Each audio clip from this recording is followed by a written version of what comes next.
for when you're sad." The little boy said it so quietly that the powerful man in front of him almost didn't hear it. A 6-year-old child, standing in the marble hallway of one of the most feared men in Chicago, holding out a torn teddy bear with only one eye left. The mafia boss froze. No one had ever offered him comfort before.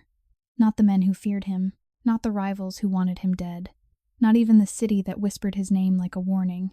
But this child, thin, exhausted, wearing shoes so worn the cold had crept through the soles, looked up at him with the kind of innocence that didn't belong in a world like his. And for the first time in years, the man everyone feared didn't know what to say, because this boy wasn't just a stranger. He might be his son. A homeless child had just walked into the mansion of a mafia boss and offered him the only thing he owned. But the question that no one was ready for was this: why would a terrified little boy trust the most dangerous man in Chicago with his heart? If this story touched your heart, take a moment to reflect on the quiet power of kindness, especially when no one else chooses to show it. Share your thoughts in the comments and tell us where you're watching from, which city and country are you in, and what time is it there right now. It's always amazing to see how stories like this connect people from all over the world. If moments like this remind you of the beauty of humanity, please like the video and subscribe to our channel so you don't miss more powerful stories that celebrate compassion, courage, and the simple acts of kindness that can change a life. October 2025 settled over Chicago like a heavy wool coat, the kind that trapped cold rather than warmed. Wind sliced off Lake Michigan, carrying the metallic tang of water and the distant rumble of the L train. In the upscale Lakeview neighborhood where mansions hid behind iron gates and manicured hedges, one house stood apart, not for its size, though it sprawled across 3 lots like a fortress, but for the silence that pressed against its windows. No lights flickered in the upper floors after 9. No laughter drifted from the patio. The place breathed, but it did not live. Vincent Russo, Vinny, to the few who once dared use the name, stood at the floor-to-ceiling window of his study, a glass of untouched bourbon in his hand. Fair-skinned, broad-shouldered, with the kind of quiet power that made men step aside on sidewalks, he looked 45 but felt 100. His dark hair was streaked with premature silver, and faint scars traced his left jawline like pale lightning. He wore a charcoal cashmere sweater over tailored slacks, the uniform of a man who commanded respect without raising his voice. But inside the respect he commanded meant nothing. Guilt gnawed at him, steady as a heartbeat. His mother, the only person who had ever seen softness in him, had died 5 years earlier in a hospital room he paid for, but could not enter often enough. Cancer had taken her slowly, and he had been too deep in the life meetings and back rooms, late-night drives across the city, deals sealed with handshakes that carried threats to sit by her bedside every day. Remorse consumed him in waves, sharp during quiet moments like this, dull but constant otherwise. He had built an empire on control, on fear, wrapped in loyalty, yet he could not control the memory of her final whisper. "Be kind when you can, Vinny. It costs nothing." He had failed her. The words looped in his mind, violent in their simplicity, tearing at the walls he had erected around his heart. The city lights glittered below, indifferent. He turned from the window, the glass cool against his palm. The study smelled of leather-bound books he never read, polished oak, and the faint smoke of cigars he no longer enjoyed. A single lamp cast long shadows across the desk, where a framed photograph lay face down. He never turned it over anymore. It showed him at 30 arm around his mother at a 4th of July barbecue, both smiling like ordinary people. Ordinary had died with her. Outside the wind howled louder. Vinny set the glass down untouched. His phone vibrated once, a text from one of his men, Marco's crew spotted near the warehouse on Halstead. Tension rising. He stared at the screen, jaw tightening. Marco Delgado, the rival who had been chipping away at his territory for months, testing boundaries with small provocations, slashed tires on delivery vans, whispers to suppliers, a broken window at one of the legitimate fronts. Nothing overt enough for war, but enough to remind Vinny the balance was fragile. He pocketed the phone without replying. Conflict simmered in his chest, part rage at the disrespect, part exhaustion at the endless cycle. He had never wanted this life fully. It had chosen him after his father walked out when he was 12, leaving debts and a mother who worked double shifts at a diner. Vinny had stepped in to protect her, and protection had turned to power, power to isolation. Now every confrontation felt like another layer of concrete poured over the boy who once brought her flowers from the corner lot. A knock at the front gate echoed through the security system. Vinny frowned. No one came unannounced. He crossed to the monitor in the hallway, the marble floor cold under his bare feet. The camera showed a woman standing outside the wrought iron bars, clutching a small boy to her side. She looked small against the night-thin coat flapping in the wind, hair tangled. The boy, 6 years old perhaps, pressed his face into her leg, shoulders hunched. Vinny's thumb hovered over the intercom. Something in the woman's posture defeat mixed with desperate resolve stirred an old memory. His mother, years ago, standing in lines for food stamps, head high despite the shame. He pressed the button. "Who is it?" His voice came out rougher than intended. The woman lifted her head. Her face was pale, hollow-cheeked, eyes wide with exhaustion and something close to terror. "My name is Sarah Thompson," she said, voice soft, trembling but polite. I need to speak with Mr. Russo. Please. It's important. About a child." Vinny's pulse quickened, though he could not say why. "What child?" She swallowed, glancing down at the boy. "This boy. Tommy. He's yours, sir. I have proof. I swear I do. We've got nowhere else. They're going to take him if we don't find shelter tonight." The words landed like a punch. Vinny stared at the screen, the image blurring for a second. A son. Impossible. He had been careful, always careful. Yet the boy's face, half-hidden, carried echoes the same dark eyes, the same stubborn set to the jaw he saw in mirrors. Conflict erupted inside him. Disbelief warring with a sudden violent surge of protectiveness he had not felt in years. Guilt twisted sharper. Had he fathered a child and never known? Had he left another soul to suffer the way his mother had suffered because of absent men? He buzzed the gate open before reason could stop him. The iron parted slowly, like jaws reluctant to release prey. Sarah hesitated, then stepped through, pulling Tommy along. The boy stumbled once on the driveway, sneakers worn thin at the soles. Up close, Sarah's poverty was brutal, undeniable. Her coat was threadbare, patched in places with duct tape. Her hands, chapped nails, bit and trembled as she clutched a plastic grocery bag that held all their belongings, a few clothes, a stuffed bear missing, one eye, a crumpled envelope. Tommy looked up at Vinny with wide, wary eyes. No smile, no curiosity. Just the flat resignation of a child who had learned too early that the world did not care. Sarah's voice cracked. "I didn't want to come here like this, begging, but the shelter turned us away tonight, full up, and the landlord, he changed the locks yesterday. We slept in the park last night. It was so cold. Tommy's been coughing. I can't lose him." Vinny felt the ground tilt. Horror rose in him, not at her, but at the image this woman and child exposed to October wind, to hunger, to the indifference he had once known too well. His wealth mocked him now, the heated floors, the security cameras, the bourbon he never drank. Remorse surged, hot and violent. How many others had suffered while he built walls? He stepped aside. "Come in." Sarah hesitated, fear flickering across her face, confusion, shock, a dizzy sway, as if the ground had shifted beneath her. She took one step, then another, pulling Tommy with her. The foyer swallowed them, high ceilings, crystal chandelier casting soft light, Persian rugs, muffling their footsteps. Tommy clung tighter to her leg. Sarah's eyes darted, overwhelmed, disoriented. "It's so big," she whispered, voice timid. "I'm sorry. I don't belong here." Vinny's throat tightened. "You're here now." Outside, the wind howled again. Somewhere in the city, Marco's men waited, plotting their next move. But in that moment, the only war Vinny felt was inside himself, the man who had shut out emotion versus the father he had never known he was. He closed the door against the night. Sarah stood frozen in the entryway, clutching Tommy as if he might vanish. Her body shook not just from cold, but from the sheer absurdity of it, from street to mansion in minutes. Humiliation burned in her chest. She had once dreamed of stability, of a small apartment with heat that worked. Now she stood in a palace, malnourished, sleep-deprived, asking a stranger, a powerful, dangerous stranger, for mercy. Vinny watched her inner turmoil raging. Protect them, a voice urged, the same voice that had failed his mother. Or send them away, the old instinct whispered, before they see too much, before they complicate everything. He chose the first. "Follow me," he said quietly. "There's a guest room upstairs. Warm, safe." Sarah nodded once, tears brimming but not falling. Tommy looked up at Vinny, small face, unreadable. In that instant, something cracked inside Vinny Russo. Not love in the romantic sense, no, never that, but a fierce paternal surge, overwhelming and terrifying. This boy was his. This child carried his blood, his failures, his chance at redemption. He would protect him, no matter what it cost. The house, long silent, held its breath, as three broken souls stepped deeper into its shadows. The foyer light fell soft and golden, too gentle for the raw edges of the moment. Sarah Thompson stood just inside the threshold, one arm wrapped protectively around Tommy's narrow shoulders, the other clutching the plastic grocery bag so tightly the handles bit into her palm.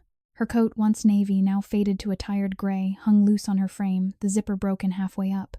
Beneath it, a thin cotton sweater clung to ribs that showed even through the fabric. She had not eaten more than half a sandwich in 2 days.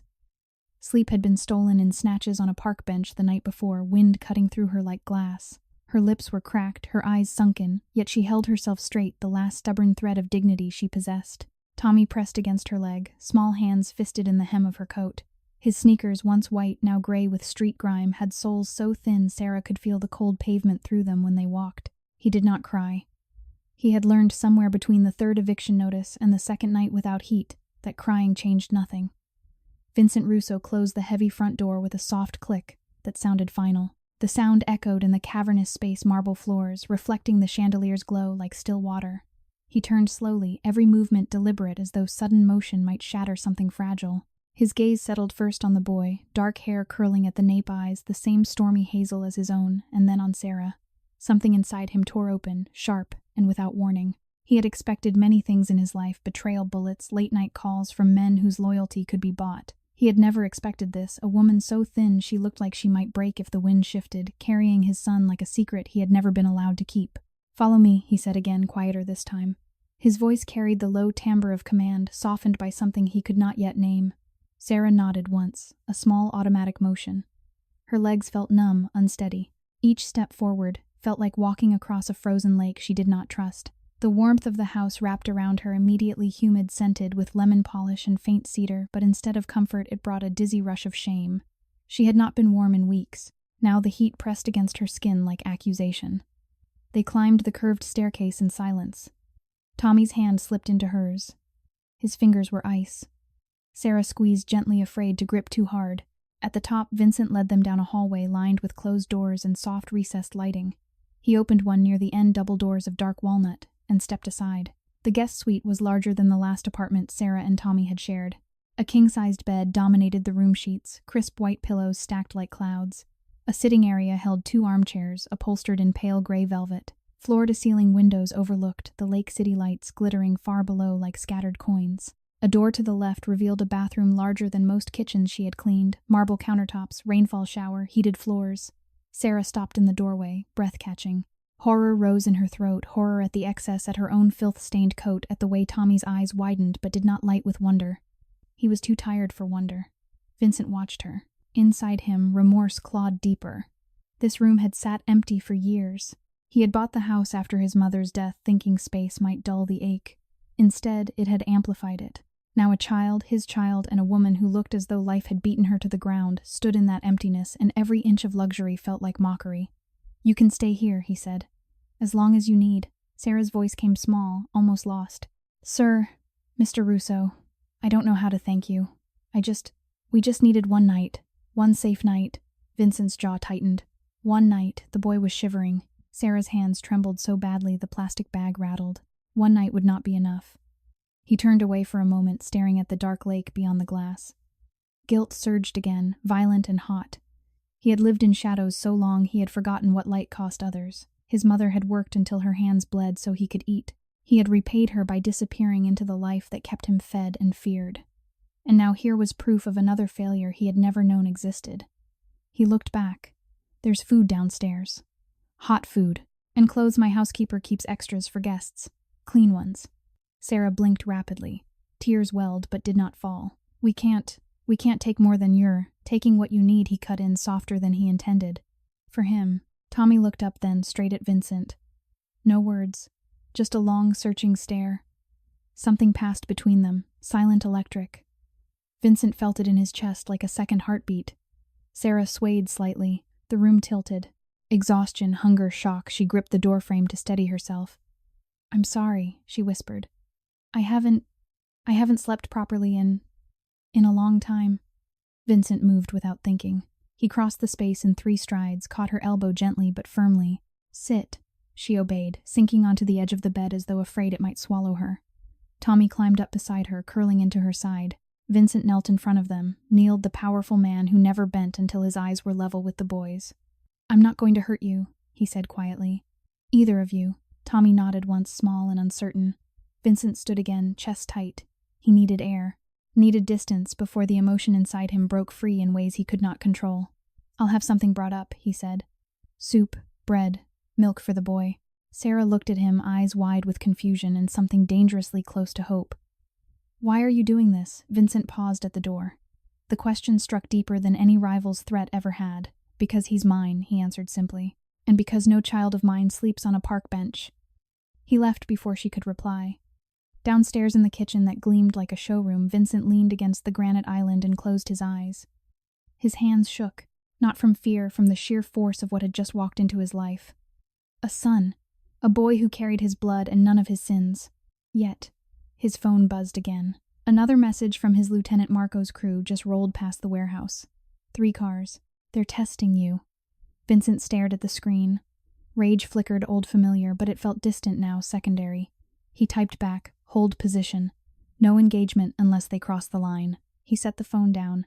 Outside, the wind had picked up, rattling the windows.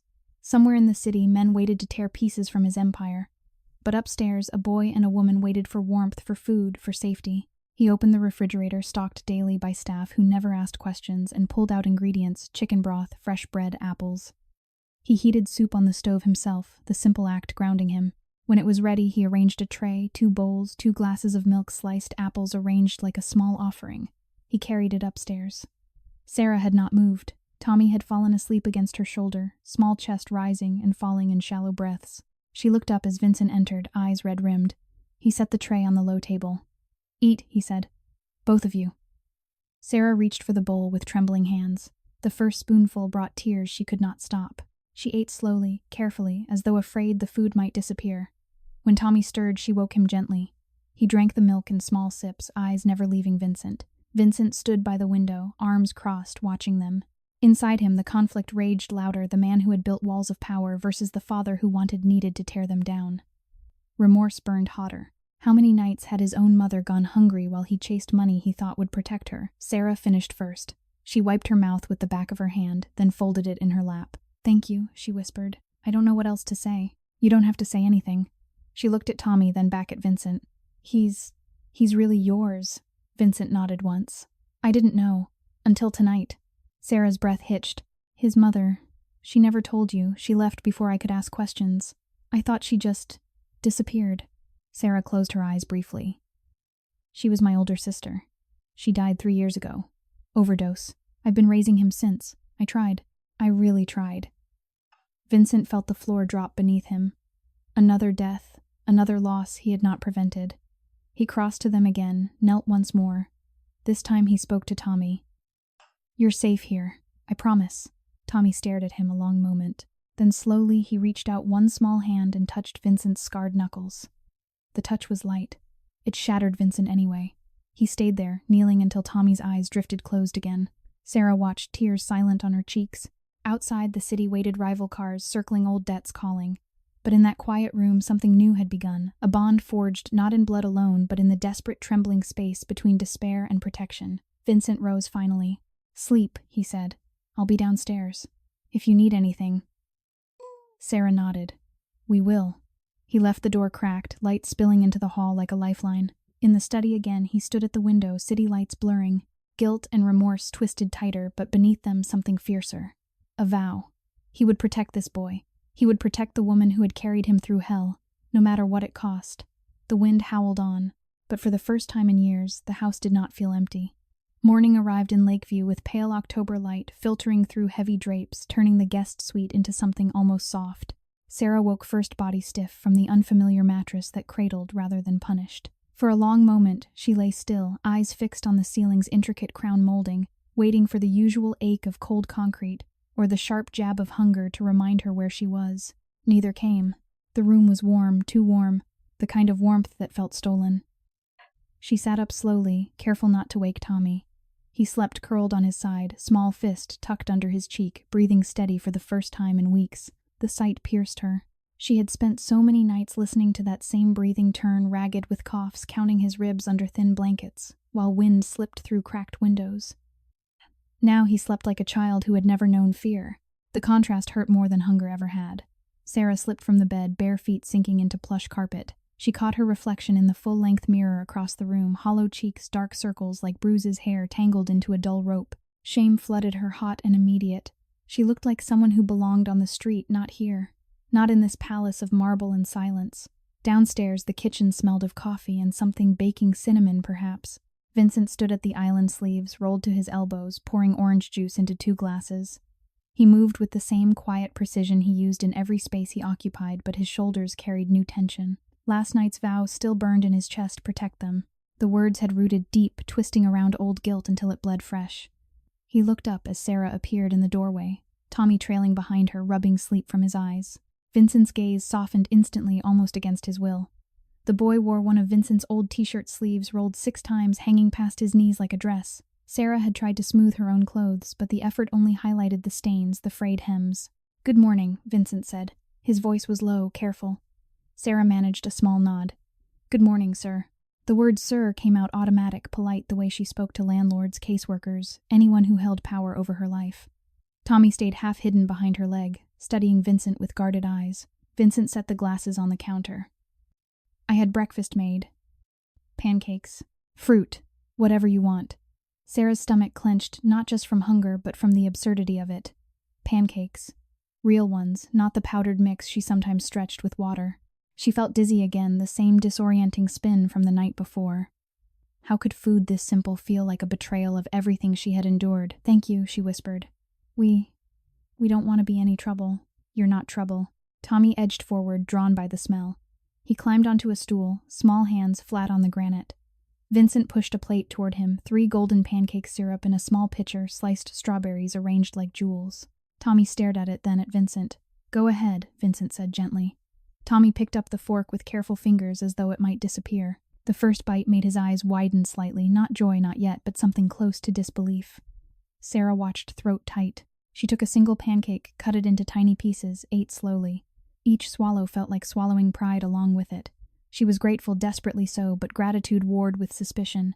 Men like Vincent Russo did not open their homes to strangers out of kindness. She had learned that lesson too many times. Vincent poured himself coffee black, no sugar. He leaned against the counter while watching them eat. Inside, remorse clawed deeper. Every small hesitation in Sarah's movements, every wary glance from the boy, reminded him of his mother's pride. She had refused charity until the end, even when her hands shook from chemo. He had failed her then. He would not fail here. His phone buzzed on the island. He glanced at it, his lieutenant again. Marco's people just blocked the alley behind the dry cleaners on Clark. "They're waiting for you to show." Vincent's jaw tightened. Conflict surged, sharp, familiar rage at the challenge, but now it tangled with something new. He could not leave. Not yet. Not with them here. He silenced the phone. Sarah noticed. Her voice came soft, timid. "Is everything all right, business?" he said. "Nothing that can't wait." She nodded, but her eyes held questions she did not voice.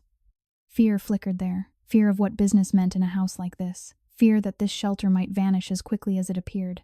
After breakfast, Vincent showed them the house. The library with shelves that reached the ceiling, leather-bound volumes no one had touched in years. The sunroom overlooking the lake glass walls letting in pale autumn light. A playroom he had never used, board games still in shrink-wrap, a train set gathering dust. Tommy's eyes lingered on the trains, but he did not reach for them. Sarah walked beside Vincent's steps, hesitant. The opulence pressed against her like judgment. Crystal vases filled with fresh flowers.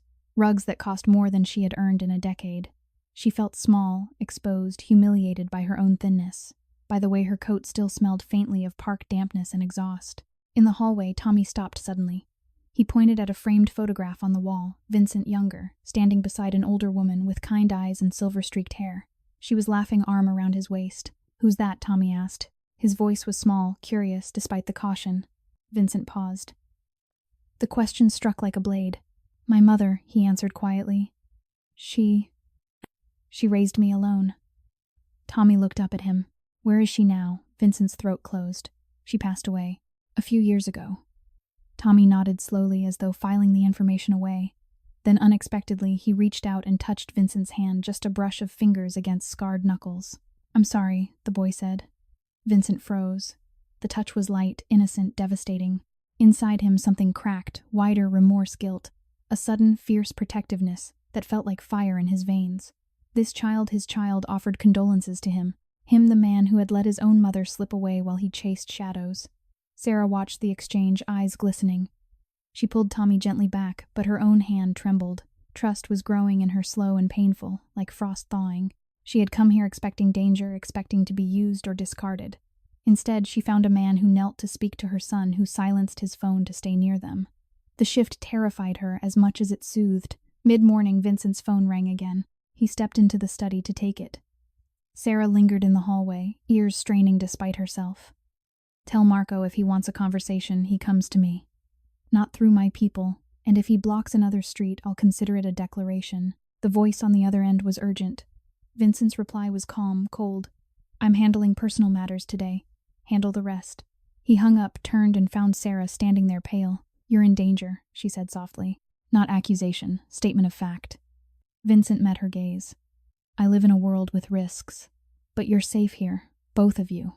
Sarah wrapped her arms around herself. I don't want to bring trouble to your door. You didn't. Trouble was already here. Silence stretched between them, condensed, heavy with unspoken things. Tommy appeared then, holding the stuffed bear from the grocery bag. He walked straight to Vincent and held it out. For when you're sad, he said simply. Vincent took the bear. Worn fur, one eye missing. He held it like it was made of glass. Thank you, he whispered. Tommy nodded once, satisfied, then returned to Sarah's side. Vincent looked at them both, thin, wary, yet offering kindness he had not earned. The inner tearing grew violent now, the mafia boss who commanded fear versus the father who wanted only to shield. Guilt roared louder. How could he keep them safe in a life built on threats? Outside, the city moved on. Marco's men circled testing boundaries. Vincent knew confrontation was coming, tense, inevitable. But for now, he stayed inside these walls, guarding the fragile trust taking root. Sarah met his eyes again. We'll leave tomorrow, she said quietly. If that's better. Vincent shook his head. No, you stay. As long as it takes. The words carried weight he had not intended. Not romance, never that, but a burning paternal promise. He would protect them. He would protect this boy who carried his blood and this woman who had carried the boy through hell. Sarah nodded slowly. Trust edged closer, fragile but real. In the quiet hallway, 3 hearts beat in uneasy rhythm, distrust and hope tangled together, waiting for the next storm to break. The afternoon light slanted through the tall windows of the sunroom, painting long, golden bars across the polished hardwood floor.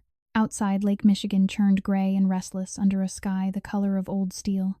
Inside, the air was still thick, with the scent of fresh coffee and the faint sweetness of cinnamon rolls that had cooled on a porcelain plate. Sarah sat on the edge of a cream-colored sofa, knees pressed together, hands folded in her lap as though she were waiting for permission to exist. Tommy knelt on the rug, nearby, small fingers tracing the edges of a wooden puzzle piece he had not yet dared to place. Vincent stood by the window, arms crossed, staring out at the water without really seeing it. His phone had been silent for hours, a deliberate choice. He had texted his lieutenant once, handle the streets. I'm unavailable. The reply had come quickly, terse and concerned, but Vincent had not answered. For the first time in years, the Empire could wait. The boy could not.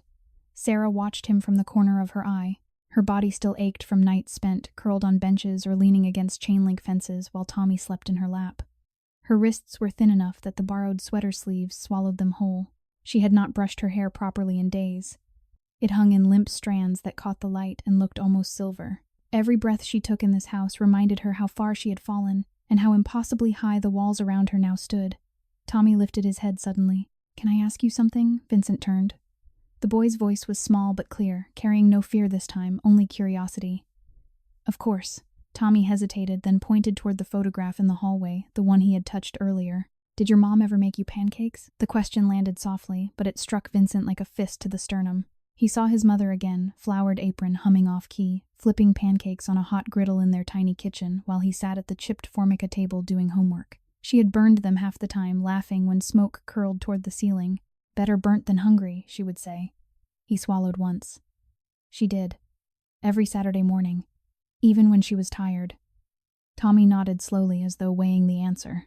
Then he stood, walked to the low table, and picked up one of the remaining cinnamon rolls. He carried it carefully to Vincent and held it out. For you, he said, so you won't be sad about her. Vincent stared at the small hand at the roll, balanced precariously on a napkin. His vision blurred for a second, not from tears, not yet, but from the sheer force of what the gesture unlocked inside him. Remorse surged, violent and unrelenting. How many Saturdays had he missed? How many mornings had she waited alone while he ran errands for men who paid in cash and threats? He had told himself it was for her money, for medicine, rent, heat, but the truth had always been sharper. He had chosen the life over her. He knelt slowly, accepting the role. Thank you, Tommy. The boy's face softened just a fraction, but enough. He returned to the rug and resumed the puzzle, humming faintly under his breath. Sarah's breath caught. She pressed a hand to her mouth, eyes stinging. She had spent years shielding Tommy from disappointment from men who promised help and delivered nothing.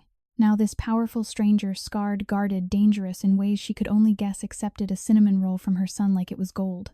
The absurdity of it tore at her, the humiliation of her own hunger, the shame of her stained clothes, the dizzying relief that anyone saw her child as worthy of gentleness. Vincent rose again, roll untouched in his hand. He moved to sit across from them on the opposite sofa, close enough to feel present, far enough to give space. Silence settled, condensed and heavy. Sarah spoke first, voice soft and trembling. He doesn't trust Easy. Not after everything. Vincent nodded once. I don't either. Another quiet beat. Then Tommy looked up. Do you have scars like the ones on your hands on the inside too? The room stilled completely. Vincent felt the air leave his lungs. He stared at the boy, his son, and saw not accusation but recognition. A child who had already learned that some wounds did not show. Yes, Vincent answered quietly. A lot of them. Tommy nodded, as though that made perfect sense. He returned to the puzzle. Sarah's tears fell, then silent, unstoppable. She wiped them quickly, ashamed, but Vincent saw. He always saw now. He set the roll down. Sarah. She looked up, startled by her name, spoken so gently. You don't have to hide them here. She shook her head, voice cracking. I don't know how to stop. Vincent leaned forward, elbows on knees. Then we learn together. The words hung between them, simple, impossible, burning. Outside the city did not wait. His phone vibrated once, ignored again. Later he would learn that Marco's crew had escalated, 2 of his delivery vans blocked on the south side, drivers shaken but unharmed, a clear message scrawled across one windshield in red paint. Your time's up. Vincent would handle it soon. He would step into the street, face the men who waited in shadowed alleys, speak in the low tones that ended threats without fists. But not yet. Not while Tommy watched him with eyes that saw too much, while Sarah sat trembling with the weight of sudden safety. Afternoon faded into early evening. Vincent showed Tommy the train set in the playroom. The boy hesitated at first, hands hovering, afraid to touch something so clean, so new. Vincent knelt beside him, placed the first car on the track himself. Like this, he said. Tommy watched, then copied the motion, careful, precise. When the train circled once without derailing, a tiny smile flickered across his face. Not wide, not loud, just there. Real. Sarah stood in the doorway, arms wrapped around herself, watching. Her heart twisted violently, joy for her son, terror that it might be taken away, shame that she could not provide this herself. She had spent nights walking blocks in the cold to find open shelters, begging for one more blanket, one more meal. Now her boy played with trains in a room larger than their last apartment. The unfairness of it numbed her, then tore her open again. Vincent glanced at her. Their eyes met. In that moment something shifted, trust taking deeper root, attachment growing fierce and unbidden. Not romance, never that, but a burning need to shield, to provide, to atone. For his mother, for the years lost, for the child who called him sad and offered food anyway. Tommy yawned suddenly, rubbing his eyes. I'm tired. Vincent stood. Let's get you to bed. He carried the boy upstairs, Tommy's head resting against his shoulder, small arms loose around his neck. Sarah followed steps, slow body heavy with exhaustion she could no longer ignore. In the guest room, Vincent laid Tommy down, pulled the thick comforter over him. The boy reached out once more, fingers brushing Vincent's wrist. Stay a little, Tommy whispered. Vincent sat on the edge of the bed. As long as you need. Sarah sank into the armchair nearby, watching them. Tears slipped down her cheeks again, quiet, endless. She had never seen her son rest so peacefully. She had never felt so seen. Vincent stayed until Tommy's breathing evened out. Then he rose, turned to Sarah. You should rest too. She nodded, but her voice came small. I don't know how to thank you. For any of this. You already have, he said. By bringing him here. He left the room quietly, door cracked just enough for light to spill in. Downstairs in the study, Vincent stood alone. The city lights glittered coldly beyond the glass. His phone buzzed again, more reports of Marco's movements, bolder, now pressing closer. Confrontation loomed, tense words in shadowed streets, power plays without blood, but with weight. But Vincent did not move yet.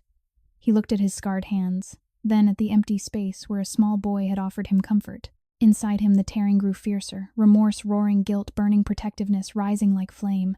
He would face the streets soon. He would shield what mattered. For the first time in years, the house held warmth, and 3 hearts fragile and fierce beat closer together in the gathering dark. The sky over Chicago had turned the color of bruised iron by late afternoon. October wind whipped off the lake, rattling the tall windows of the mansion, and sending dry leaves skittering across the manicured lawn, like frightened birds. Inside, the house held a fragile peace. Tommy sat cross-legged on the playroom rug, guiding the little wooden train around its track in slow, careful loops. Sarah perched on the window seat nearby, knees drawn up, borrowed sweater sleeves pulled over her hands. She watched her son with a tenderness so fierce it ached. For the first time in months, he played without glancing over his shoulder. The sight should have soothed her. Instead, it terrified her, because peace like this felt borrowed, fragile, ready to shatter. Vincent had stepped out an hour earlier. He had not said where, only that he would return before dark. Sarah had nodded, voice soft and polite as always. "Be careful, sir." He had paused at the door, looked at her, really looked, and something unspoken had passed between them. Then he was gone, black coat sweeping behind him like a shadow detaching from the wall. Now the house felt too quiet without him. Sarah rose restless. She wandered to the kitchen, drawn by the promise of warmth. The refrigerator hummed softly, stocked with food she still could not believe was real. Fresh milk, eggs, fruit that had not come from a dented can. She opened the door just to look, then closed it quickly, ashamed of the hunger that still lived in her bones. Her body remembered too well the nights she had rationed half a granola bar between herself and Tommy, the way her stomach had twisted into knots, while she pretended it was enough. Malnutrition had carved hollows under her eyes and sharpened her cheekbones until her face looked like a stranger's in the mirror. Sleep had been a luxury she could not afford nights, spent awake listening for footsteps outside the car they had slept in, or for the landlord's knock that meant another eviction. She leaned against the counter, dizzy again. The room tilted. She gripped the edge until her knuckles whitened. How could she accept this? How could she let Tommy grow used to warmth when she knew in her marrow that nothing lasted? The front gate buzzer shattered the stillness. Sarah froze. Through the security monitor in the hallway, she saw 2 black SUVs idling outside the wrought iron bars. Men in dark jackets stood beside them, faces hard, postures alert. One held a phone to his ear. The other scanned the street. Her heart slammed against her ribs. Fear rose sharp and sour in her throat. She ran to the playroom. "Tommy, come here, sweetheart. Right now." He looked up, puzzled. "What's wrong, Mom? Just come." Her voice cracked despite her effort to keep it steady. She scooped him up, bare and all, and hurried toward the study, the room with the thickest walls, the one Vincent had once pointed out as safe if anything happens. She did not know what anything meant, only that it had arrived. Outside, the confrontation unfolded in tense, measured beats. Vincent had pulled up minutes earlier in his own dark sedan, blocking the driveway approach. He stepped out alone, no backup, no show of force. The wind tugged at his coat as he walked toward the gate, hands loose at his sides. The lead man, broad-shouldered tattoo creeping up his neck, spoke first. "Russo. Marco sends regards. Says you've been distracted lately. Says maybe it's time to talk terms." Vincent stopped 5 feet from the bars. His voice carried low, calm, lethal in its quiet. "Tell Marco if he wants terms, he comes himself. Not through messengers. And if he blocks my street again, I'll take it personal." The man smiled thin without humor. "You're alone, Vincent. No crew. No guns showing."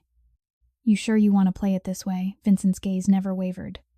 "I'm sure I want you off my property. Now." Tension coiled tighter.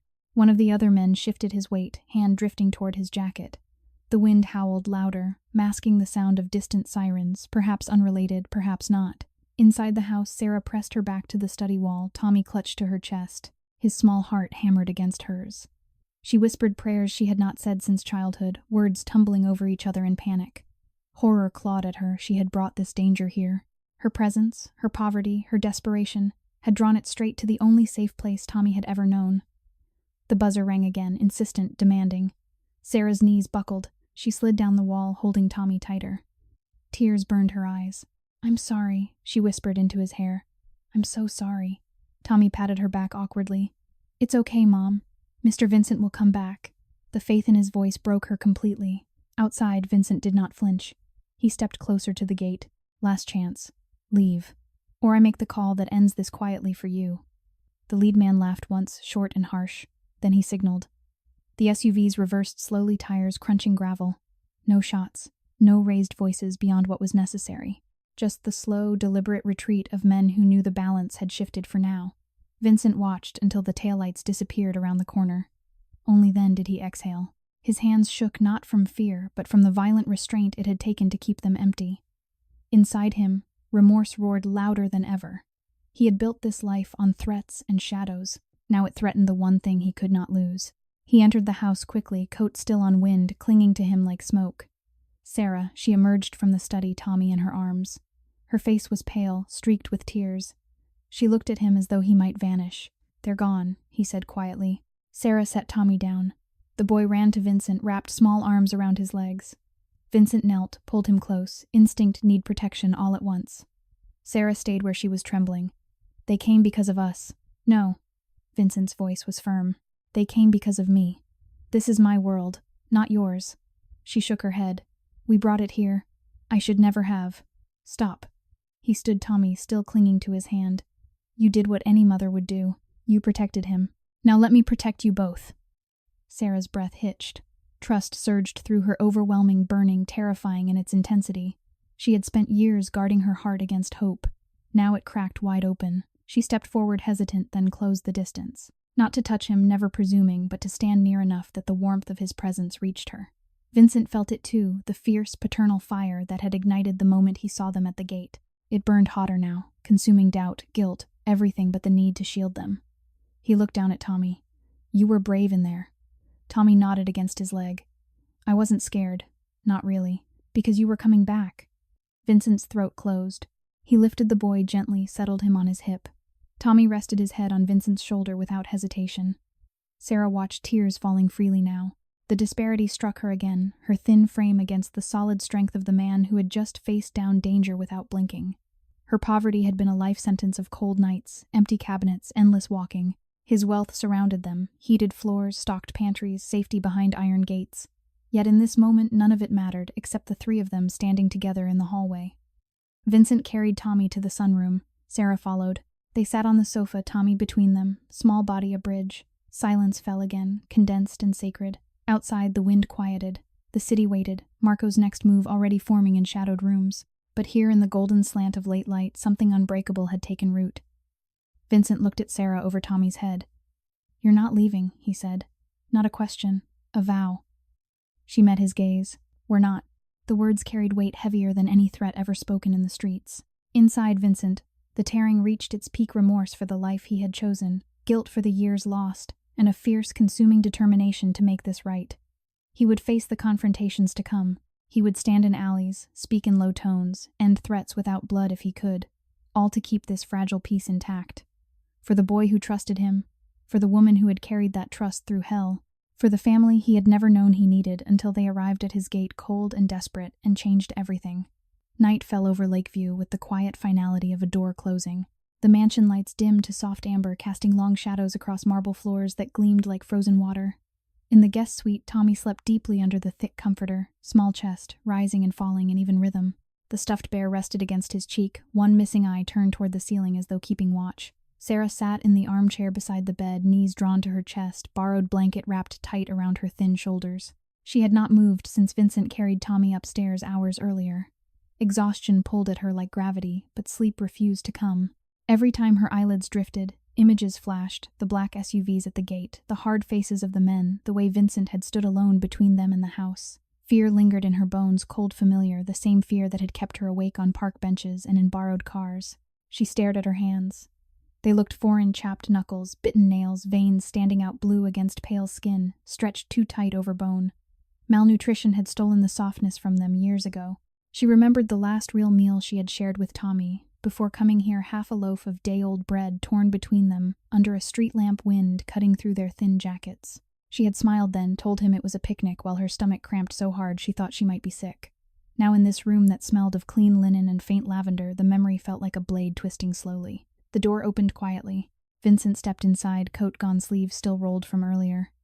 He carried a small tray, herbal tea steaming in a porcelain cup, a plate of sliced apples arranged in a neat half-circle, a single shortbread cookie. He set it on the low table without a word, and sat in the second armchair across from her. The space between them felt both vast and intimate. Sarah looked up. Her voice came soft, almost lost. You don't have to do this. I want to. She lowered her eyes. I'm not used to people wanting anything for me. Vincent leaned forward slightly, elbows on knees. Then get used to it. Silence stretched, condensed, heavy, with everything unsaid. Outside, the wind had quieted, but the city never truly slept. Vincent's phone sat silent on the side table. He had turned notifications off. Earlier that evening, while Sarah read Tommy a story from one of the picture books in the playroom, Vincent had stepped onto the back patio to take a call. His lieutenant's voice had been urgent. Marco's crew had escalated again. 3 men waiting outside one of the legitimate fronts on Clark Street, not blocking, just standing. Watching. A silent escalation. Vincent had ended the call with 4 words, I'll handle it tomorrow. Then he had walked back inside, past the sunroom, where Tommy laughed quietly at a page in a book about trains past Sarah, who looked up with that guarded curiosity she still carried and felt the world shift. The streets could burn for all he cared tonight. This room, this fragile piece, mattered more. Now in the dim lamplight he spoke first. "Tell me about the nights before you came here." Sarah's breath caught. She wrapped the blanket tighter. They were cold. Always cold. We slept in the car some nights, windows cracked, so we wouldn't fog up and draw attention. Other nights, benches if the park rangers weren't around. Tommy would curl against me and I'd cover him with my coat. I'd stay awake counting his breaths so I knew he was still breathing. Sometimes I'd sing to him old lullabies my mother used to sing until my voice gave out. Vincent listened without interrupting. Each word landed like a stone in still water rippling through him. Remorse surged, violent, unrelenting. He pictured his own mother singing to him on nights when the heat had been cut off, her voice thin but steady. He had left her to those nights while he chased money in back rooms. The guilt tore deeper, now layered with fresh pain, another mother enduring the same for a child he had unknowingly fathered. Sarah continued, voice trembling. There were days I couldn't find food. I'd walk blocks to food pantries, stand in line for hours, only to be told they'd run out.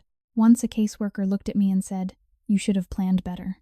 I wanted to scream that I had planned every day, every hour, but plans don't matter when the rent doubles and the job disappears. Vincent's hands clenched on his knees.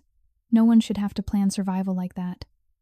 Sarah met his gaze, then eyes wide, shining with unshed tears. "But you live in a world where survival isn't even a question, and yet you stood outside today alone, facing those men. Why? Because some things are worth standing for." She swallowed. "I'm afraid, Vincent. Afraid this is temporary. Afraid I'll wake up tomorrow and it'll all be gone. I've lost everything so many times." He leaned closer. "You won't lose this. Not while I'm breathing." The promise hung between them, fierce paternal burning. Sarah felt it sear through her suspicion, until only trust remained, overwhelming, passionate, terrifying in its depth. She had come here expecting nothing but rejection. Instead, she found a man who knelt for her son, who silenced his empire to sit with her in the dark. Vincent reached for the tea, handed her the cup. Their fingers brushed, brief, accidental. She flinched slightly, not from fear, but from the shock of warmth. His hand was steady, calloused from years of holding power in different ways. Hers shook. "Drink," he said gently. She did. The tea was chamomile, mild, soothing. She sipped slowly, letting the steam warm her face. Tommy stirred in his sleep, murmuring something soft. Sarah reached over instinctively, smoothing his hair. Vincent watched the gesture simple, protective, and felt his chest constrict. "I never knew," he said quietly. "About him, about any of this." Sarah nodded. "His mother, my sister, she never told you. She was scared. Of everything. She thought disappearing was safer." Vincent closed his eyes briefly. "I should have looked harder. You couldn't have known. I should have." The self-recrimination cut deep. He opened his eyes again, met hers. "But I know now. And I won't disappear." Sarah set the cup down. Her voice cracked. "I don't know how to believe that yet. But I want to." "Then we start small," he said. "One night at a time. One breakfast. One story." She managed a small, trembling smile, the first real one he had seen from her. It lit something inside him, hope fragile but fierce. Later, when Sarah finally drifted toward sleep in the armchair, Vincent stayed. He moved to the floor beside Tommy's bed, back against the frame, knees drawn up. He did not touch the boy, just sat close enough to hear his breathing.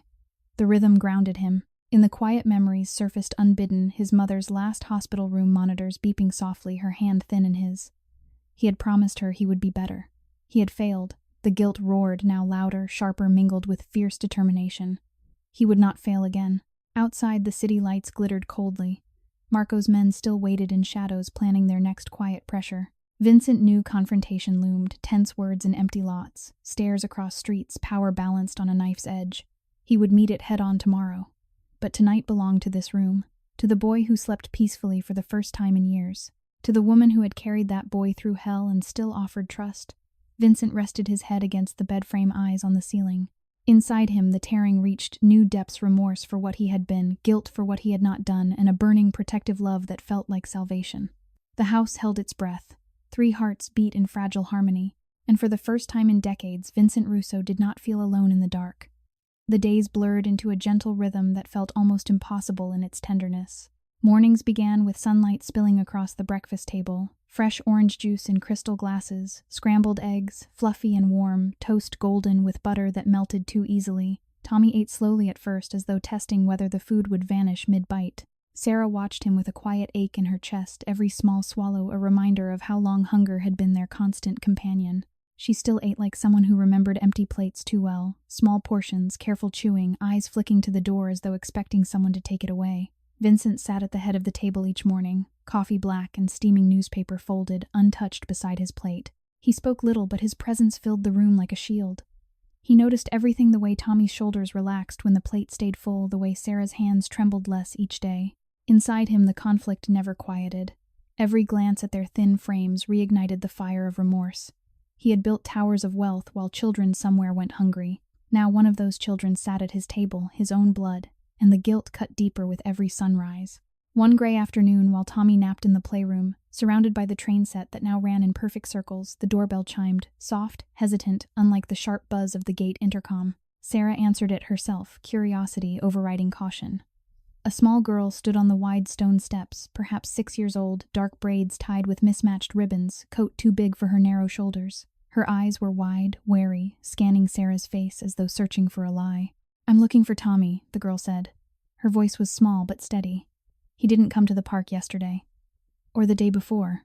I got worried." Sarah blinked, disoriented. "You're his friend Mia," the girl answered simply. "We used to share the bench by the fountain when it rained. He said if he ever got lost, I should find him here." She glanced past Sarah into the foyer, eyes widening at the marble, the chandelier, the endless quiet wealth of it all. "Is this really where he is?" Sarah's throat tightened. She stepped aside. "Come in, Mia, please." Mia hesitated on the threshold, sneakers scuffing the welcome mat, as though afraid to dirty it. She entered slowly, clutching the straps of a frayed backpack that looked ready to split at the seams. Sarah closed the door gently behind her. The sound echoed softly final. Tommy woke to Mia's voice calling his name from the hallway. He sat up, rubbed his eyes, then scrambled off the rug and ran. The two children collided in a fierce hug, small arms locked tight, faces buried in each other's shoulders. For a long moment neither spoke. When they pulled back, Tommy's eyes shone. "You found me," he whispered. Mia nodded once. "I said I would." Sarah watched from the doorway, tears burning behind her eyes. She had never known about Mia, not really. Tommy had mentioned a friend at the park once or twice, but never a name, never a face. Now here she was, another child who had carried worry through cold nights and empty days, searching for her friend when no one else would. Vincent appeared at the top of the stairs, drawn by the voices. He paused, taking in the scene, two small figures clinging to each other in the middle of his vast foyer, Sarah standing nearby with her hand pressed to her mouth. Something inside him shifted, sharp, almost painful. He descended slowly, footsteps muffled on the runner. Mia noticed him first. Her body stiffened. She stepped in front of Tommy, slightly protective despite her size. "Who are you?" she asked, chin lifted. Vincent stopped at the bottom step. "I'm Vincent, Tommy's father." Mia's eyes narrowed. "Tommy doesn't have a father. His mom said so." Sarah flinched. Mia Vincent raised a hand gently. "She's right to ask. I wasn't here before, but I'm here now." Mia studied him, long searching. "You live in this big house. You have money. People like that don't help people like us. They look through us." The words landed like stones. Vincent felt them strike deep. Remorse surged again, violent and fresh. He had walked past children like Mia every day, thin coats, worn shoes, eyes too old, and never stopped. Power had insulated him. Wealth had blinded him. "I used to look through," he said quietly. "I won't anymore." Mia's gaze flicked to Tommy. "He says you're good, but I don't know you yet." Tommy tugged her sleeve. "He's good, Mia. He makes Mom smile. He makes pancakes. He sits with me when I'm scared." Mia looked between them, Tommy's earnest face, Sarah's quiet tears, Vincent's steady gaze. Something in her small shoulders softened just a fraction. Sarah knelt beside her. "You're welcome here, Mia, as long as you want to stay." Mia swallowed. "My mom's sick. She can't work. The landlord said we have to leave next week. I didn't know where else to go." Sarah's breath hitched. Another child, another mother facing the same cold, the same hunger, the same closing doors. The injustice of it tore through her like wind through cracked windows. She reached out slowly, brushed a braid from Mia's face. "You don't have to go anywhere," she whispered. Vincent felt the moment settle, fragile, sacred. He stepped forward. "Mia, look at me." She did, cautious, guarded. "If your mother needs help, doctor's medicine, a place that's warm, I'll make sure she has it. No strings. No debts.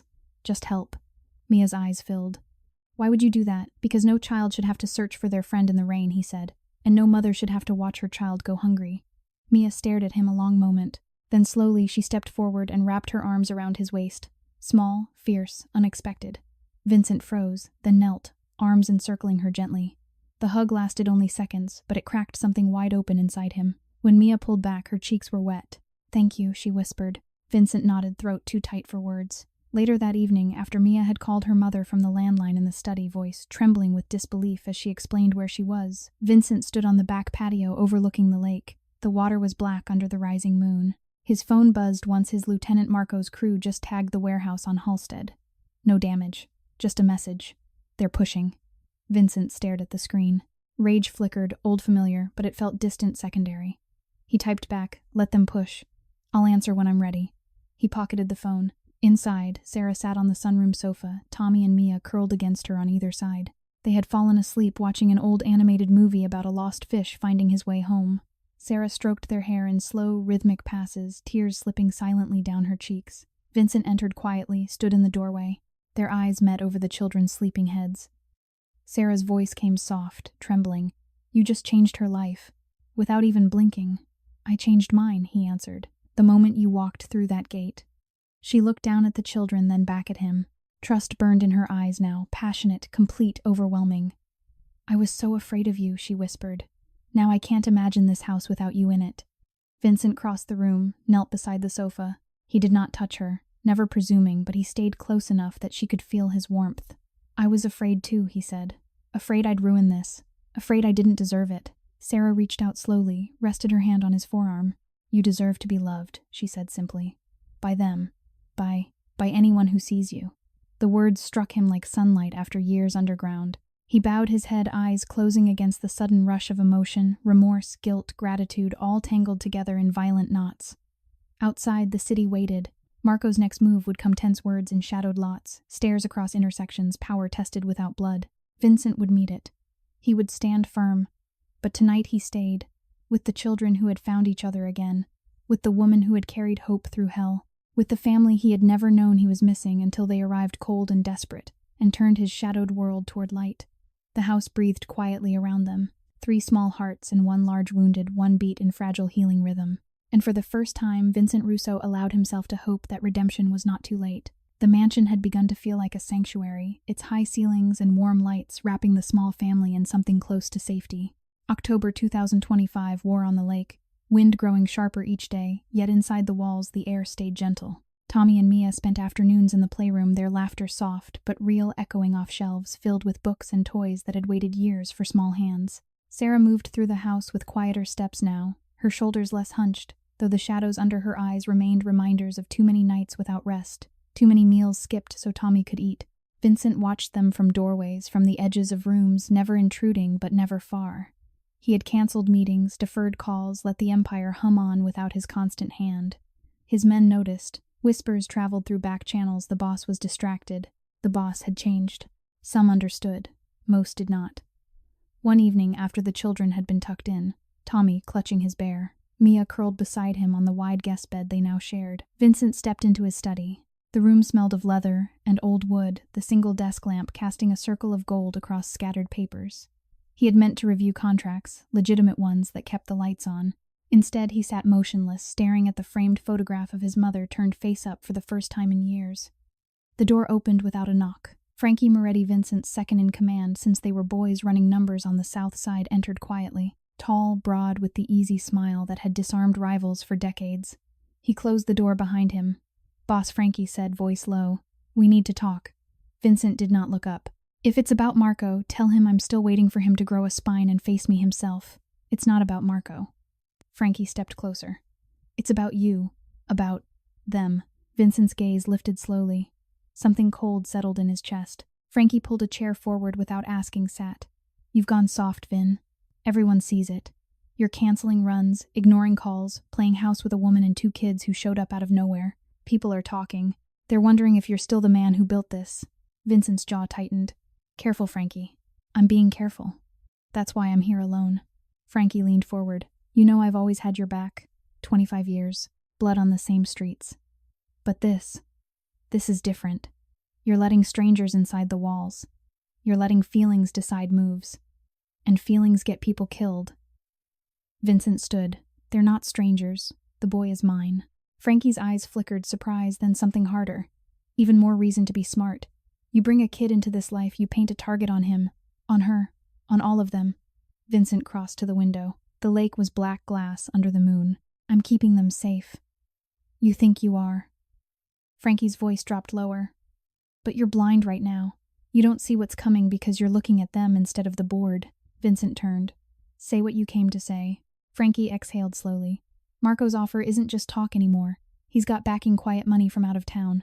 He's promising territory splits, clean exits for anyone who flips. And people are listening.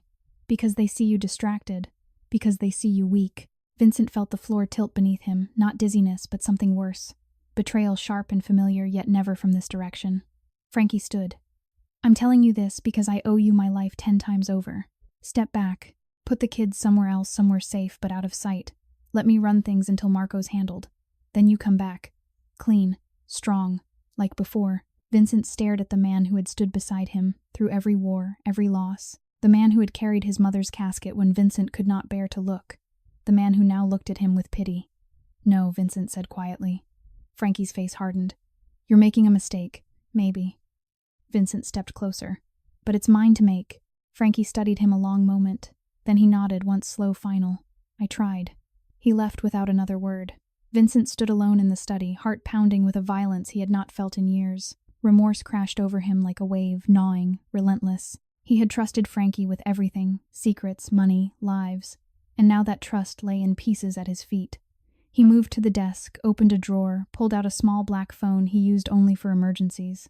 He dialed a number he had not used in months. A voice answered on the second ring. Yeah, it's Vincent. I need eyes on Frankie. Discreet. Starting tonight. A pause. You sure I'm sure? He ended the call. Upstairs, Sarah sat on the edge of the bed, watching the children sleep. She had heard the low voices drifting up from the study, tense, urgent, and fear had settled in her stomach like ice. When Vincent appeared in the doorway, she rose immediately. What happened? She whispered. He crossed to her, stopped just short of touching. Someone I trusted. May not be who I thought. Sarah's hand went to her throat. Because of us, because of me. His voice cracked on the last word. I let the world think I was untouchable. Now they see cracks. She reached out hesitant, trembling, and laid her palm against his chest. His heart hammered beneath her fingers. You're not alone anymore, she said softly. Vincent covered her hand with his own. The contact burned fierce grounding. Inside him, the conflict raged louder, guilt for dragging them into his shadows, remorse for every choice that had led here, and a protective fury so intense it nearly blinded him. He looked down at the sleeping children. Tommy's small hand rested on Mia's arm. They slept like they belonged, like this house had always been theirs. Vincent's voice came rough. I won't let anyone touch them. Sarah nodded, tears slipping free. I know. They stood there in the dim lamplight, two wounded souls who had found each other in the wreckage while the house held its breath around them. Later, Vincent stepped onto the back patio alone. The wind had picked up again, carrying the faint salt of the lake. His phone buzzed a text from the man he had called earlier. Frankie met with Marco's lieutenant 30 minutes ago. Back booth at Rossi's. Looked friendly. Vincent stared at the screen until the words blurred. Betrayal. The word tasted like blood. He slipped the phone into his pocket and walked to the edge of the patio. Below, the city lights glittered, cold, indifferent. Somewhere in those streets, a man he had called brother was selling him out for power, for money, for a seat at a table Vincent no longer wanted to sit at. Inside, remorse tore wider, violent, consuming. He had built an empire on loyalty. Now loyalty had crumbled, and the fallout would land on the only people who had ever made him feel human. He turned back toward the house. Through the glass doors, he saw Sarah still sitting beside the bed, head bowed, hands clasped as though in prayer. Vincent stepped inside. She looked up. You're shaking. He had not noticed. He crossed to her, knelt beside the bed so their faces were level. I'm going to fix this, he said. Whatever it takes. Sarah cupped his face gently, her thin fingers cool against his skin. Don't lose yourself doing it. He closed his eyes against the touch. I already was lost. Until you came. She leaned her forehead against his. No kiss, no promise beyond presence. Just two people holding each other steady while the storm gathered outside. In the quiet room, 3 small hearts slept on, and one large wounded heart beat with a vow fiercer than any he had ever made protect them, no matter who stood in the way. Even if that someone had once been family. The night deepened, and the betrayal began to unfold. The next morning broke cold and clear, the kind of October dawn that sharpened every edge in the city. Sunlight sliced through the mansion windows like blades, turning dust motes into fleeting sparks. Tommy woke early, slipping from the bed where Mia still slept, her small hand curled near his pillow. He padded barefoot down the hallway, following the low murmur of voices he had come to recognize as safety. Vincent stood in the kitchen, sleeves rolled, pouring coffee into a heavy mug. His face looked carved from stone jaw, set eyes shadowed from a night without sleep. He had spent the hours after Frankie left pacing the study, replaying every conversation, every shared cigarette, every promise made in blood. The betrayal sat in his chest like lead heavy and unyielding. Tommy stopped in the doorway. "You didn't sleep." Vincent looked down. The boy stood there in oversized pajamas borrowed from the guest closet, cuffs rolled 6 times, sleeves dangling past his fingertips. The sight pierced Vincent sharper than any rival's threat. "I had things to think about," Vincent said quietly. Tommy walked forward, small feet silent on the tile. He stopped beside Vincent's leg and looked up. "Bad things." Vincent set the mug down. "Some bad, some complicated." Tommy reached up hesitant and placed his small hand over Vincent's larger one on the counter. "You can tell me. I'm big enough now." The words simple, earnest, shattered something inside Vincent. He knelt slowly, bringing their faces level. "You're braver than most grown men I know." Tommy's brow furrowed. "Because I wasn't scared when those cars came, because you still trust people," Vincent answered. "Even after everything you've been through." Tommy studied him a long moment. Then he leaned forward and wrapped his arms around Vincent's neck, small, fierce, unhesitating. Vincent froze for a heartbeat, then pulled the boy close, one hand cradling the back of his head, the other steady against his narrow back. The hug lasted longer than either expected. When Tommy finally pulled away, his eyes were serious. "You're my dad now," he said. "Not a question. A statement." Vincent's throat closed. "Yeah," he managed. "I am." Tommy nodded, once satisfied. "Then you have to stay safe. For me. For Mom. For Mia." Vincent felt the vow settle deeper than any oath he had ever taken in shadowed rooms. "I will." Sarah appeared in the doorway, then robe belted loosely around her thin frame. She had heard the last part. Her eyes shimmered with tears she did not try to hide. Later that morning, Vincent drove downtown alone. He had told Sarah he needed to handle business, nothing dangerous, just words. She had nodded, but her fingers had tightened on his sleeve before he left. He parked 2 blocks from Rossi's, the old Italian restaurant that had served as neutral ground for decades. Frankie's car sat in the alley behind it, same black sedan Vincent had ridden in countless times. Vincent walked the last stretch on foot, coat open against the wind, hands loose at his sides. Frankie waited in the back booth, nursing a coffee. When Vincent slid in opposite him, Frankie did not look surprised. "You're early," Frankie said. "You're predictable," Vincent replied. Frankie stirred his coffee slowly. "I told you last night. I tried to warn you. You warned me by selling me out." Frankie's eyes flicked up. "I'm saving the family. You're too busy playing daddy to see the knife coming." Vincent leaned forward. "The family was never about knives in the back. Not when I built it." Frankie's laugh was short, bitter. "You built it on fear. Now you want love. That doesn't mix." Vincent studied the man across from him, the lines around his eyes deeper than they used to be, the easy smile gone. "You could have talked to me. Instead, you went to Marco." Frankie shrugged. "Marco offered a way out. Clean split. No blood. You keep what's yours. He takes the rest." Vincent's voice dropped lower. "And the kids, Sarah. They become collateral when the split gets messy." Frankie looked away. "They're not part of this. They are now." Silence stretched tense, heavy. Frankie finally met his gaze. "I never wanted to hurt the boy. You know that." Vincent stood. "Then walk away. Right now. Take whatever Marco promised and disappear. Don't make me come after you." Frankie stared at him a long moment. Then he rose slowly. "You're making the wrong choice, Vin." Vincent did not answer. Frankie walked out the back door. Vincent waited until the alley was empty, then stepped outside himself. The wind cut sharp against his face. He stood there a long time, letting the cold sink in, letting the reality settle. The man who had once been closer than blood was now the enemy. When he returned to the mansion, the house felt different, quieter, as though it sensed the storm gathering. Tommy ran to him the moment he entered, arms outstretched. Vincent lifted him without hesitation, settling the boy on his hip. "You came back," Tommy said simply. "Always," Vincent answered. Sarah watched from the hallway, Mia beside her. Their eyes met Vincent's, questioning, trusting, afraid. He carried Tommy to the sunroom, sat on the wide sofa with the boy in his lap. Sarah and Mia followed, settling close. For a long moment, no one spoke. Tommy rested his head against Vincent's chest, small fingers tracing the edge of his shirt collar. Vincent looked at Sarah over the boy's head. Frankie's gone over, he said quietly. He's working with Marco now. Sarah's breath caught. What does that mean? It means they'll push harder, try to force my hand, but I won't give them what they want. Tommy lifted his head. Are you going to fight? Vincent smoothed the boy's hair. I'm going to protect. That's different. Tommy nodded solemnly. Like you protected us from the cars. Vincent's throat tightened. Exactly like that. Mia spoke, then voice small but clear. My mom says sometimes grown-ups fight with words instead of fists. Is that what you'll do? Vincent looked at her, really looked. That's what I'll try to do. The children accepted it with the simple faith only children possess. Sarah did not. She reached for Vincent's hand, lacing her thin fingers through his. You don't have to do this alone, she whispered. Vincent squeezed her hand gently. I know. That night after the children slept, Tommy and Mia curled together like puppies. Vincent stood on the patio again. The lake wind carried the faint sound of distant traffic, the city never truly resting. His phone buzzed once, a photo from one of his men, Frankie's car parked outside a warehouse Marco owned. No caption needed. Vincent stared at the image until his vision blurred. Remorse roared through him, gnawing violent. He had trusted the wrong man. He had let the empire blind him to loyalty's fragility.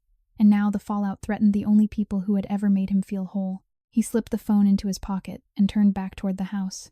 Sarah waited just inside the glass doors, arms wrapped around herself against the chill that seeped through even the insulated panes. You're shaking again, she said softly. Vincent stepped inside, closing the door behind him. I'm angry. At Frankie. At myself. His voice cracked. I should have seen it coming. I should have protected you all better. Sarah stepped closer. You have. Every day since we walked through that gate. Vincent looked down at her thin, weary yet standing tall in borrowed clothes that still hung loose on her frame. The disparity struck him again, his world of marble and power, her world of cold benches and empty cupboards. The injustice of it tore at him, how many others still suffered while he stood here safe behind walls he had built with blood money. Sarah reached up, touched his cheek. You're not the man you were before we came. You're better. Vincent closed his eyes against her touch. I don't deserve better. You do, she whispered. Tommy believes it. Mia believes it. I believe it. He opened his eyes. Tears stood in hers, silent, steady. Vincent pulled her close, not tight, not possessive, just close enough to feel her heartbeat against his chest. She rested her forehead against his shoulder, small hands fisting in his shirt. They stood like that a long time, two people holding each other steady while the world outside gathered force. Inside the quiet house, two children slept peacefully, and one man, once feared, once alone, felt the father-son bond solidify into something unbreakable. Whatever came next, confrontations in shadowed alleys, words sharp as knives, power tested to its limit, he would face it. For the boy who called him dad, for the girl who had learned to trust again, for the woman who had carried hope through darkness and now carried his heart in her thin, steady hands. The night deepened. The crisis intensified.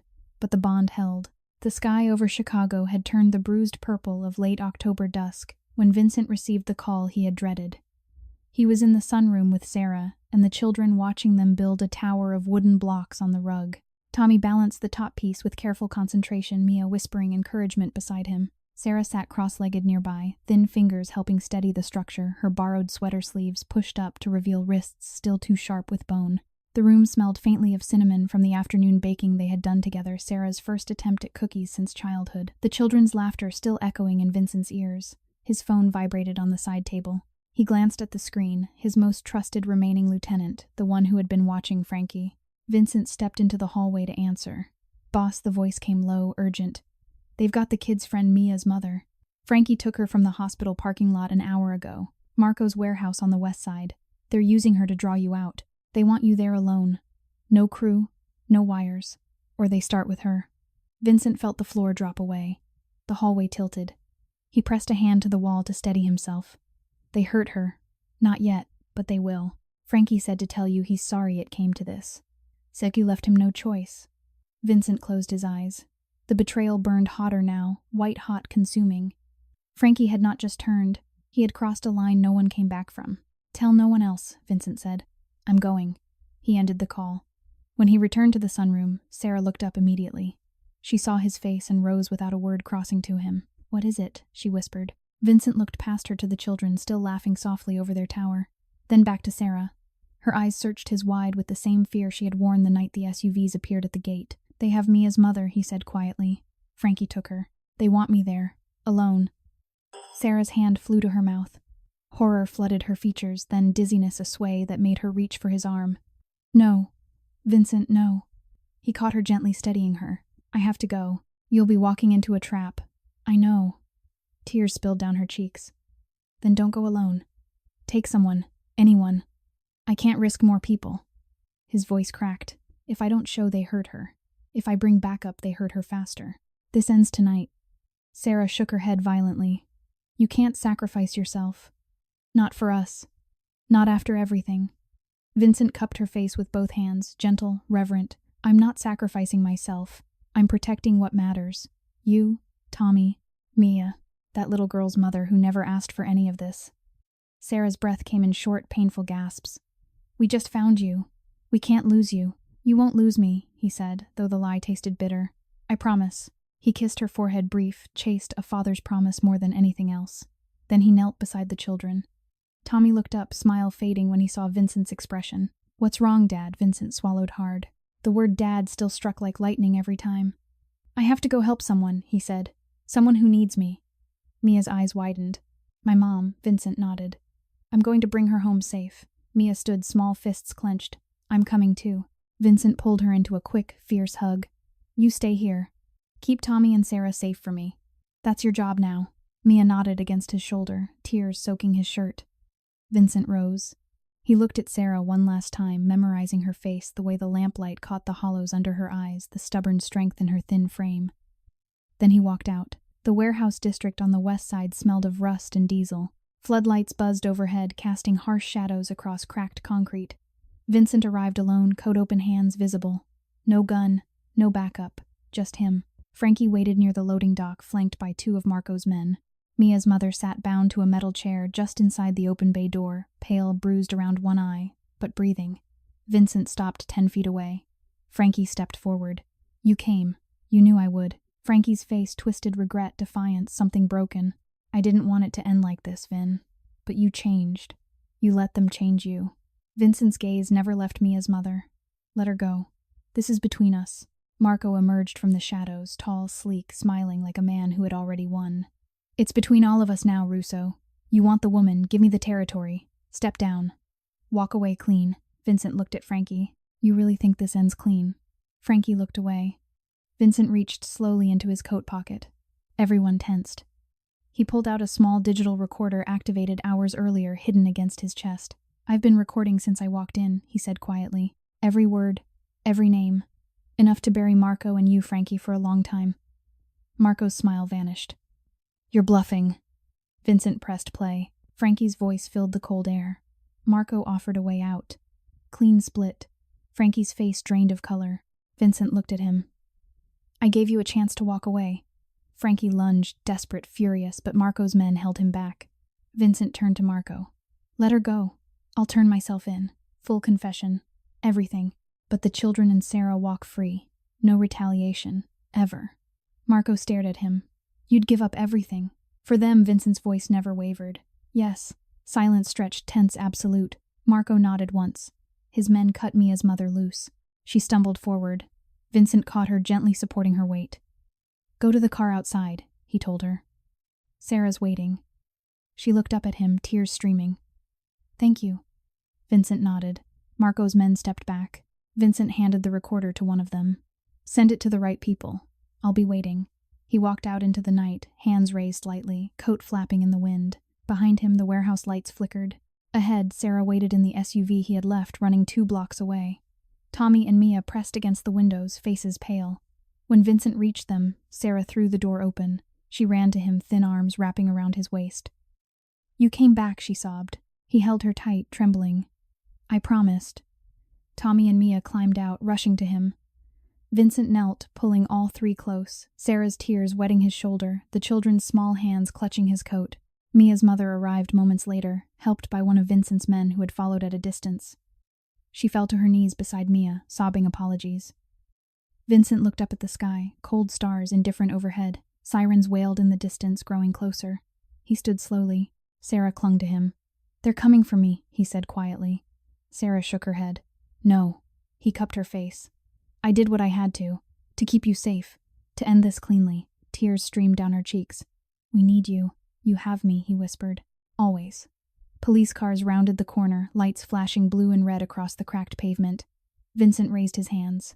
Sarah stepped in front of him, small, fierce, protective. "He saved us," she told the officers. "He saved all of us." The officers hesitated. Vincent looked at her, love burning in his eyes, paternal and absolute. "Go home," he said softly. "All of you. Live." Sarah shook her head, tears falling. "Not without you."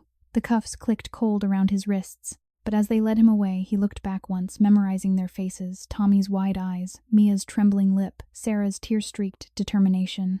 And in that last glance, the tearing inside him reached its peak: remorse for the life he had lived, guilt for the pain he had caused, and a fierce, consuming love that had finally set him free. The warehouse lights dimmed behind him. The sirens swallowed the night. But the bond, father to son, protector to family, remained unbroken, even in chains. The courtroom in downtown Chicago smelled of polished wood and old paper, the kind of quiet that pressed against the ears.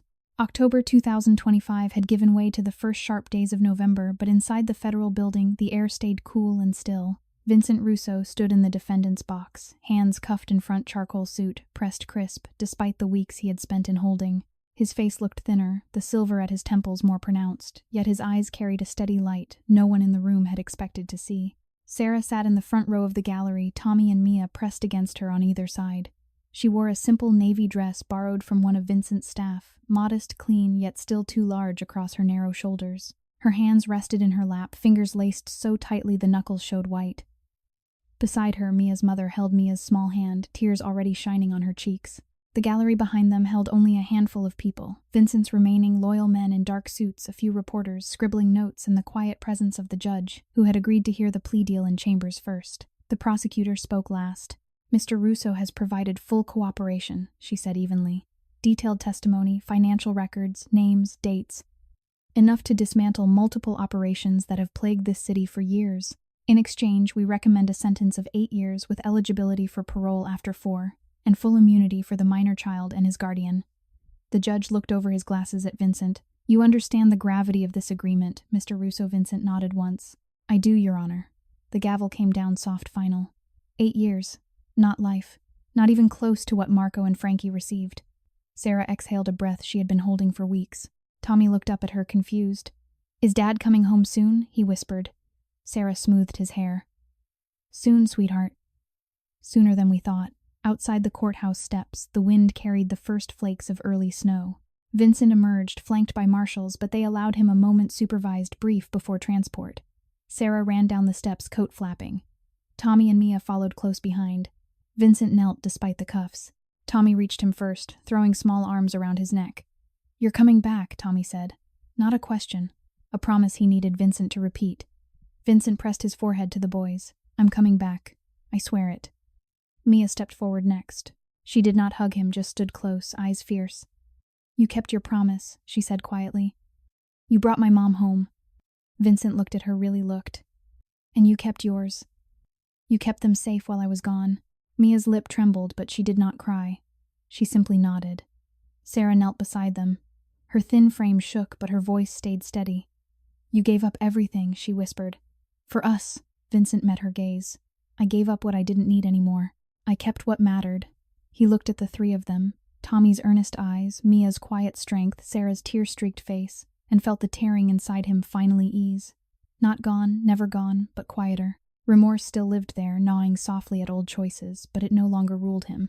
Love had taken its place, fierce, paternal burning, brighter than any empire he had ever built. The marshals touched his shoulder gently. "Time," one said. Vincent stood. He looked at Sarah one last time. "Take care of them," he said. "And let them take care of you." Sarah nodded, tears falling freely now. "We'll be waiting."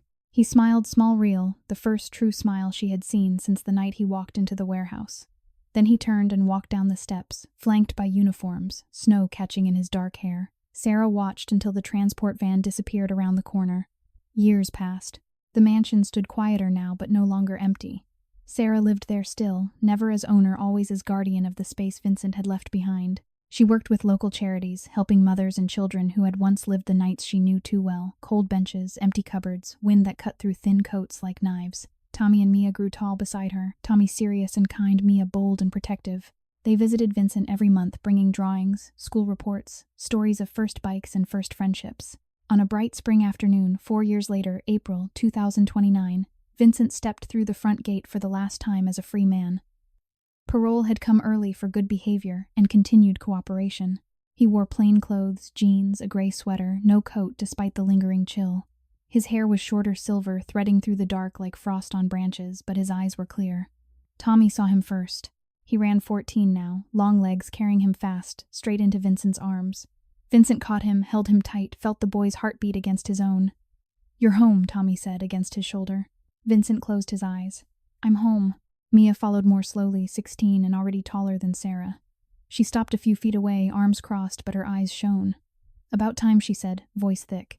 Vincent opened one arm. She stepped into it without hesitation. Sarah stood on the porch steps, hands clasped in front of her simple cotton dress. She had gained a little weight over the years, enough that her cheeks were softer, her frame less sharp, but the strength in her eyes had never changed. Vincent walked up the steps slowly. When he reached her, neither spoke for a long moment. Then Sarah lifted her hand, touched his cheek. "You kept your promise," she whispered. Vincent covered her hand with his own. "You kept yours." They stood like that, foreheads touching, breathing the same air, while Tommy and Mia watched from the lawn, smiling through tears. Later, they sat on the back patio overlooking the lake. The sun dipped low, painting the water gold. Tommy and Mia played catch in the grass, their laughter carrying on the breeze. Sarah leaned against Vincent's shoulder. "I used to think love belonged to people who had never been hungry," she said softly. "I was wrong." Vincent turned his face toward her hair. "Love doesn't see skin color. It doesn't count money. It only sees hearts." She nodded against him. And ours found each other. They watched the children run, Tommy tossing the ball high, Mia leaping to catch it, both laughing without fear. Vincent spoke quietly, almost to himself. "Knowledge teaches us that compassion costs nothing but changes everything. Lesson after lesson shows that true wealth lives in the hands we hold when the night is cold. Education of the heart reminds us that no wall is high enough to keep kindness out. Knowledge opens doors we never knew existed. Lesson builds bridges where none stood before. Education of the soul proves that love travels farther than power ever could. Knowledge whispers that every person deserves dignity. Lesson proves it in action. Education of compassion shows us the face of humanity in every stranger. Knowledge confirms that no one is beyond redemption." Sarah squeezed his hand. Vincent looked out at the lake. "I lost years, but I found something better." Sarah rested her head on his shoulder. "We all did." The sun slipped lower. The children ran back, breathless and happy, collapsing onto the blanket beside them. Vincent pulled them close, Tommy on one side, Mia on the other, Sarah against his chest. The four of them sat together as the sky darkened, stars appearing one by one. No mansion could ever hold more warmth than this small circle. No empire could ever be richer. If this story touched your heart, please know that love, real love, asks nothing of color, nothing of wealth, nothing of past mistakes. It only asks that we choose kindness when the moment comes. I wish everyone watching this video good health, a joyful life, and daily peace. Please don't forget to subscribe to the channel, like this video, and share it with someone who needs to hear that hope still walks among us. Tell me in the comments, how did this story make you feel? Does it remind you of anything in your own life? Share your emotions, your thoughts, your own small miracles. I read every comment, and your words touch me deeply. Thank you for being here. I'll see you again in the next video. Disclaimer: all stories on this channel are fictional and created solely for entertainment purposes. Any resemblance to real people, events, or places is purely coincidental.